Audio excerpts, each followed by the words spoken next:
Hey, what is up YouTube? Kolst here. So there's a lot of changes coming with the new Hearthstone year, and one of them is an entirely new core set. So what better way to look at the core set changes than to make a tier list, where we look at all the cards leaving the core set and all the new cards coming in, and just look at which classes are the winners and the losers and rate them as such on the tier list. And at the end, we'll talk about the neutral cards as well. So before we get into it, one thing to point out is that there are going to be more cards in the core set than there were previously. I believe 1 for each class and 5 more neutrals. And also, if you're worried about your collections, all the new cards are being added straight to your collections. You'll be able to play with them right away next week. And also, don't forget to like, subscribe, comment for the almighty algorithm. But let's get right into it. We're going to be using Hearthstone top decks for here. If you're like me and light mode scares you, then sorry, I'm suffering along with you. But this is the best way because we can see all the cards here as well, and it's the changes are nicely laid out. So we'll start off by talking about Demon Hunter. So Demon Hunter is losing 2 cards.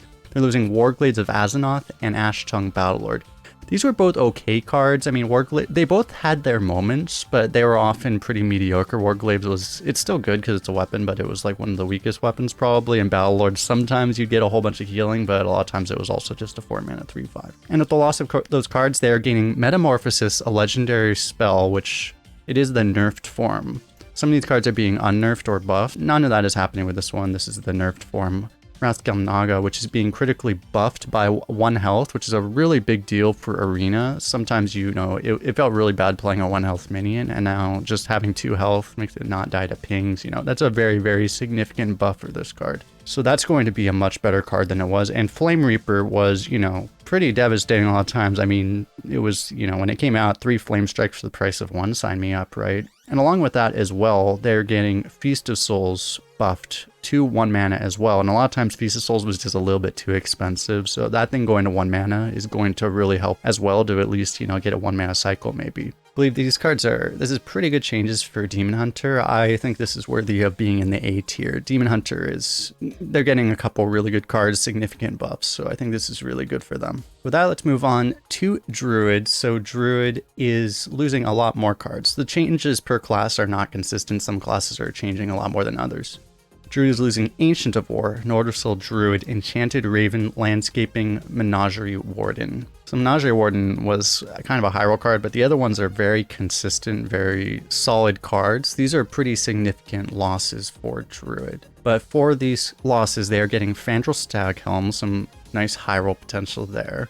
Ancient of Lore is finally coming back, and it is the buffed version of Ancient of Lore. I believe it was unnerfed a year ago when it entered Wild. Earthen Scale is not an amazing arena card. Living Root's a very good arena card. Wrath, a pretty solid arena card, and Mounted Raptor, also a decent arena card. And there's one buff as well that Nourish is going back to 5 mana. So this is an interesting one because, as I said, they're losing some pretty decent cards, but they're gaining some pretty good cards too as well. Druid really did suffer from the ability to not be able to actually spell remove a minion, so getting Living Roots and Wrath is pretty significant. So I think that's enough to put Druid into the medium category. They're doing pretty alright with these changes. So with that, let's move on to the next class, which is Hunter. So Hunter is losing Lock and Load, unfortunately, Web Spinner, unfortunately, Scavenging, Hyena, Headhunters, Hatchet, and Bear Shark. All pretty good cards. Lock and Load, of course, having its moment, but the other cards just being, pretty consistent cards. But what they're gaining Houndmaster Shaw, which is an insane win condition. A lot of times you can just drop this and it doesn't die, and then you have the board, basically. Candle Shot, which is a very great weapon. Spring Paw, very nice, flexible removal minion. Cloaked Huntress, Spider Tank with pretty significant potential upside. Mark Shot, another probably a little bit slow nowadays, but still a very good arena card. And Animal Companion is coming back as well. So with this, they're losing some decent stuff, but I think it's fair to say the things that Hunter is getting are significantly better. So I think that will put Hunter right into the A tier category. With that, let's move on to the next class, which is Mage. So Mage is losing Caldera Drake. I'm very happy to see this go, not really because of Mage, but just so other classes can't randomly generate it anymore. Fallen Hero, Water Elemental, and Mirror Entity. Mirror Entity not too much, but the other 3 very solid arena cards. And for that cost, they are getting Kaligos, which is also being buffed to 9 mana. So Kaligos, can really do some unfair things. Insane win condition. Pyroblast is coming back with Kaligos, of course. I have to say, I was kind of a fan of Pyroblast not being in the game, but you know, it's not a terrible thing to have in Arena. Explosive Runes coming back, Solid Secret, one of the better secrets they've made for Mage. Pyromaniac, a very solid Arena card, and Blizzard, usually a card that had its moments, but it was a little expensive for what it did. So overall, the biggest gain is definitely Caligos, but it's a legendary, so you won't see it that much. And Pyroblast being in is significant, but that doesn't really translate into that much power. And overall, these cards just aren't. They're good, but they're not. They lost some stuff as well, so I don't think this is enough to put Mage into the A tier category. So I'm going to put it next to Druid in the B tier category. With that, let's move on to the next class, which is Paladin. Paladin is losing Pursuit of Justice, which is one of the worst cards in Arena, period. Holy Light, which is probably also one of the worst cards in Arena, period. And Guardian Kings, which is not great either. Definitely better than the other two, but still not a great Arena card. For that, they're getting Ragnaros Lightlord, which is basically a way better version of Guardian Kings. They're getting Flash of Light, which is a way better version of Holy Light generally. Bronze Explorer, which is, you know, I mean, if you've been playing this meta, you know, it's one of the best cards in the game, period. Especially now that it's being buffed to 3 attack as well. And Amber Watcher, which is a solid dragon that also is just gonna, you know, make Paladins unkillable. And as well, they're getting a quality buff to 2 mana back where it began. It's very interesting because I thought that they did this just to take it away from Even Paladin, but I guess they don't think Even Paladin's gonna be a problem in Wild anymore. So, I mean, I think this is just very easy S tier. Paladin is losing cards. Not having those cards in the pool make Paladin better, and they are getting very good cards in return as well. So this is slam dunk 100% S tier for Paladin. I think we can move on with that. So the next class we have here is Priest. So Priest is losing some pretty significant cards here. They're losing Natalie Celine, one of the better legendaries in the game. They're losing Shadow Form. They're not going to miss that too much. Crimson Clergy, an okay 1-drop, but they're not going to miss it too much. Light Spawn is alright. And Temple Enforcer is actually a very, very significant loss for Arena. For that, they are getting Lyra the Sunshard, Murzon the Infinite. Lyra could have its moments, but you wouldn't always pop off super hard with it in Arena. Murzon, though, is a very, very solid legendary, so they're going to like that. Light Bomb is going to be very significant because, for example, in the current meta, Priest really suffers from just not having any really mass board clear options. They only have Dragonfire pushed right now, and that doesn't really work against dragons, right? So always having this in the core set will be pretty significant for them. And as well, very significant is having Draconid Operative as well, just incredibly good value generating card. Northshire Cleric, another great value generating card, and Radiant Elemental, a great tempo 2-drop. So Priest is getting some very significant cards here, but I don't think, you know, it's not going to compare to like what Paladin had, just because Paladin wasn't losing much and Priest is losing some stuff. So I'm going to put Priest up here in A tier. With that, let's move on to the next class, which is Rogue. Rogue is not having too many changes here. So they're losing Patient Assassin, which is actually a fairly significant loss, although it was an epic, so usually you wouldn't see it that much, except for the last couple months. And Blade Cultist, which is actually a pretty significant loss as well. Very good tempo 1-drop. And in return, they're getting Test Greymane, usually not something you could really pull off in Arena that much. Buccaneer, pretty solid card, and Henchclan Burglar, really fun card, but not the strongest card, but you know, it had its moments, right? So, you know, these are cool cards. I like these cards. Rogue is probably actually losing more than they're gaining here, so I'm going to put Rogue, but not super bad, so I'm going to put Rogue into the C tier category here. With that, let's move on to the next class here, which they're missing the image for, but it's right here, which is Shaman. So Shaman is losing some pretty significant cards here. They're losing Earth Elemental, very good, you know, big taunt minion sometimes. Draenei Totem card you, it always felt like would be better than it actually was. It's just you usually just don't have that many totems, especially not in curves, so it would just be a Yeti, so it wasn't nearly as good as you would thought it would be, because I believe it was buffed as well.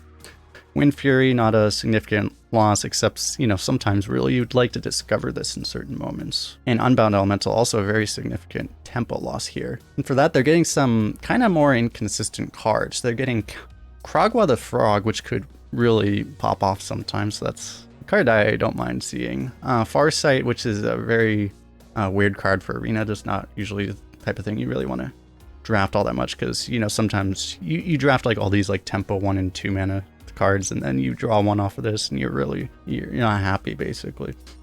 Maelstrom Portal, very significant addition here though, just a very solid card, especially if you can get some spell damage, does some crazy things, and very significant improvements here, or very significant card additions here, the Flame Tongue Totem and the Bloodlust. So, you know, this was something that was really weird because Shaman often suffered in late games because they just didn't have the way to activate their totems. Now they're getting all the ways to activate their totems back, so that is very significant. It's going to change how, you know, Shaman's going to feel to play against, and I mean, man, Snowfall into Bloodlust, so that's going to be fun. I'm being sarcastic. Still, overall, I think they're losing some pretty significant cards here, so, and getting stuff that isn't always going to work out, you know, you do have to like already be basically winning to get activation out of these cards. So I'm going to put Shaman into the C tier category as well. With that, let's move on to the second to last class here, which we have Warlock. Warlock is using Ritual of Doom. Would have its moments, but, you know, not something you tend to draft. Possessed Villager, pretty significant loss there. Dread Infernal, card that really just doesn't feel as good as it used to be, you know. And Slave Follower was a pretty significant loss, but for these losses here, they're getting High Priestess Dreklik, which is being buffed to 5 health. So now it's a 4 mana 3/5 taunt lifesteal with potential upside, but, you know, that's already pretty good. And Darkshire Librarian, not a great card, but, you know, it's alright. And 2 really significant additions here. Imp King Boss, still, even though it's an old card, one of the best 3 drops to this day ever to exist in Arena. So very significant addition here. Abyssal Enforcer, also, you know, one of the best Arena cards, again, to this day, even though it's a rather old card. And Voidwalker, also a very significant return as well. Voidwalker was a great Arena card a lot of the time, and, you know, they're going to really like to have that. So I think just basically off of the power of really these 2, but even these 3 cards, like, even though they're losing some stuff, I think Warlock is going straight into the S tier category as well. Just getting Abyssal Enforcer and Imp Gang, like, those are cards that win games by themselves. So very significant win for Warlock. Now let's move on to the last class, which is Warrior. Oh, poor Warrior. Warrior is losing 3 of the best Arena cards they have in the rotation in the core set right now, which is Warcash, Warsong Commander, and Warsong Outrider. These are all 3, like, as I said, like, these are actually 3 of the best cards they even have available right now. And for that, they are getting Darius Crowley, which is being buffed to 5 health. So, you know, that's pretty good, but it's a legendary. And the cards they're getting to replace these 3 rare and neutral cards, they're getting Bash, which is mediocre for Arena. Bloodhoof Brave, which also I think it's at this point especially pretty mediocre, and Shield Block, which is just really not really what you want to draft. There's some potential for armor synergy, but, you know, it's always going to be really inconsistent. So even though they are getting Execute buff to 1 mana, I mean, they can already deal 10 damage for 1 mana right now. So Warrior is getting hurt here. So there is this bottom category will not be empty because it is being populated with Warrior. Poor Warrior. Warrior is already the worst class in Arena, and that's probably just not going to change, you know, unless they start pushing more balance updates. Warrior is going to continue to be terrible. And so that is it for the classes. So before we go, I wanted to talk about the neutral cards as well, because there are some very significant changes coming here as well. So the neutral set is going to be improved significantly. There are a lot of cards being changed here, a lot of cards rotating out, and I'm not going to go through all of these individually because frankly, I mean, they're removing a lot of cards that some of these, you know, some people might like, but objectively, they're not very significant losses, frankly. I think the one clear biggest loss in Arena is Stoneskin Basilisk. That is very significant. Just the existence of this card made, you know, things like Ram Commander so much better. It'll be interesting to see how much the value of pings drops. Obviously, pings are always going to be good in Arena, but just not having Basilisk in is going to really significantly change the value of those, I think. But otherwise, you know, some of these cards were just weird, and things like Argent Squire, Spider Tank, for example, are being replaced by basically other versions of cards. So let's just move on to talk about like the cards that are rotating in, because there are some pretty significant ones. So we're getting all the League of Explorers guys back. Sir Finley, Bran, Elise, Reno Jackson. We're also getting Zola the Gorgon back. That is for the legendaries. So none of these cards were really super dominant in Arena most of the time, but, you know, they're fun cards, and sometimes they would have their moments, right? We'll move on to the epics here, which are Doomsayer, War Leader, Volpera Scoundrel, Escape Mana Saber, Mossy Horror, Primordial Drake, Sea Giant. And those are all honestly pretty significant as far as Arena is concerned. As far as the rares, the most significant ones are Wild Pyromancer and Azure Drake. Azure Drake is being buffed to 5 health. That's pretty important. And as far as the commons are concerned, a lot of good tempo 1 and 2 drops here. Plated Beetles replacing River Crocolisk. Acolyte of Pain is coming back. Tar Creeper is returning. That's pretty significant. Gorilla Bot is coming, but is being buffed to 3 mana, so this is the replacement for Spider Tank, and it's just a Spider Tank, which, you know, can also just happen to sometimes discover a Goliath, I guess, so, you know, that'll be a thing. And then Kobold Scalebane is coming back as well. So overall, there are some good tempo minions here, but generally speaking, the one thing I have to say about these is that these are skewed rather heavily towards like defense and discovery, you know, value. So, you know, just having like Mossy Whore and Primordial Drake back in, and Wild Pyromancer as well, just a lot of AoE options in the neutral set, as well as the Doomsayer to slow people down potentially. All these discover cards, you know, annoying like defensive early game minions as well. We're definitely trying to push it to have like these kind of survivability options in the core set, which is going to impact the arena meta for sure. But overall, definitely some interesting changes. I'm very excited to see how these cards are going to impact the arena, because, you know, there's definitely some very interesting things here. Azure Drake coming back, just like old times. But yeah, of course, as always, I'm interested to hear what you guys think, so make sure to leave that comment in the comment section what you think about these cards. Which cards are you excited to see, not excited to see, whatever you want. Don't forget to like the video, subscribe, all that stuff. We're gonna have another video talking about the rotation course for the next couple months. The rotation is going to have This is going to have a significant impact on the meta for sure, but, you know, the rotation is going to be still a more significant impact. So with that, we'll get hopefully a better sense of exactly, you know, which classes are going to be better or worse. Although, as I said, like, you know, poor warrior basically. But yeah, it'll be interested to see that, because I haven't looked at that yet. So it'll be very interesting to go through that. But yeah, thanks a lot again for hanging out, everyone. We'll see you guys in the next one.